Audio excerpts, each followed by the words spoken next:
भारत ने जो सोचा उसका इल्म पाकिस्तान को पहले से था। गिराए गए 6 के 6 जहाज़ों की वीडियोस हमारे पास मौजूद हैं। मैं उन सब का ऐनी शाहिद हूँ। वज़ीर दाखिला मोहसिन नकवी का भारतीय प्रोपेगेंडे का मुंह तोड़ जवाब। कहते हैं हमारी जिन जिन बेसिस पर कीमती असासे थे वहाँ कोई भारतीय मिसाइल नहीं गिरा। पाकिस्तानी मिसाइलों ने भारत में भारी नुकसान पहुँचाया। अजीत डोवल और अमित शाह इस पूरे ड्रामे के पीछे थे। ये दोनों मोदी और भारत को ले डूबेंगे। यकीन करें कि इंडियंस की हर मूव और हर चीज़ हमारे इदारों के पास वक्त से बहुत पहले आ जाती थी। वीडियोस उनके मीडिया के पास बाद में पहुंचती थी या उनके लोगों के पास बाद में पहुंचती। उनका मीडिया तो चला नहीं रहा था वो वीडियोस।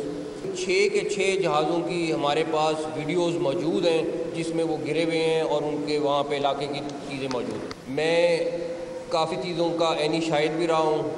आप यकीन माने कि उन 7 मिसाइलों में से एक भी मिसाइल बेस के अंदर जाके नहीं गिरा। कुछ पहले गिर गए, कुछ बेस के बाहर गिर गए, कुछ साइड पे गिर गए। कोई मिसाइल बेस के अंदर जाके नहीं गिरा। इस सारे ड्रामे के पीछे अजित डोवल और दूसरा अमित शाह, ये 2 वो लोग हैं जो असल में इस पूरे ड्रामे के पीछे थे। सब्सक्राइब करें और बेल दबाएं ताकि कोई खबर रह न जाए।